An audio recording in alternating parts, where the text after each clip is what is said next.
संत लूकस के अनुसार पवित्र सुसमाचार अध्याय 10 वाक्य 25 से 37 तक।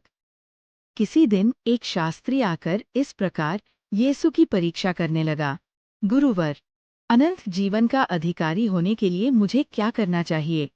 यीशु ने उससे कहा, संहिता में क्या लिखा है? तुम उसमें क्या पढ़ते हो?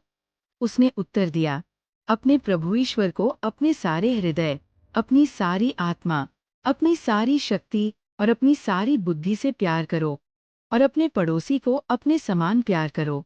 यीशु ने उससे कहा, तुमने ठीक उत्तर दिया, यही करो और तुम जीवन प्राप्त करोगे। इस पर उसने अपने प्रश्न की सार्थकता दिखलाने के लिए यीशु से कहा, लेकिन मेरा पड़ोसी कौन है? यीशु ने उसे उत्तर दिया, एक मनुष्य यरूशलेम से यरीको जा रहा था और वह डाकुओं के हाथों पड़ गया।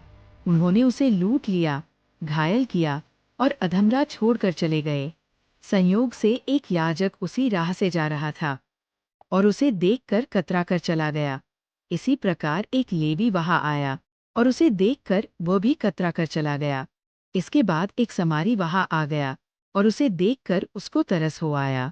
वह उसके पास गया और उसने उसके घावों पर तेल और अंगूरी डालकर पट्टी बांध दी।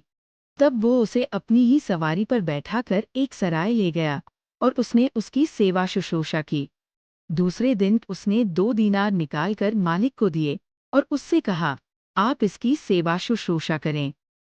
यदि कुछ और खर्च हो जाए तो मैं लौटते समय आपको चुका दूंगा। तुम्हारी राय में उन तीनों में से कौन डाकुओं के हाथों पड़े उस मनुष्य का पड़ोसी निकला? उसने उत्तर दिया, वही जिसने उस पर दया की। यीशु बोले, जाओ, तुम भी ऐसा ही करो। प्रभु का सुसमाचार। हे ख्रीस्त, तेरी स्तुति हो।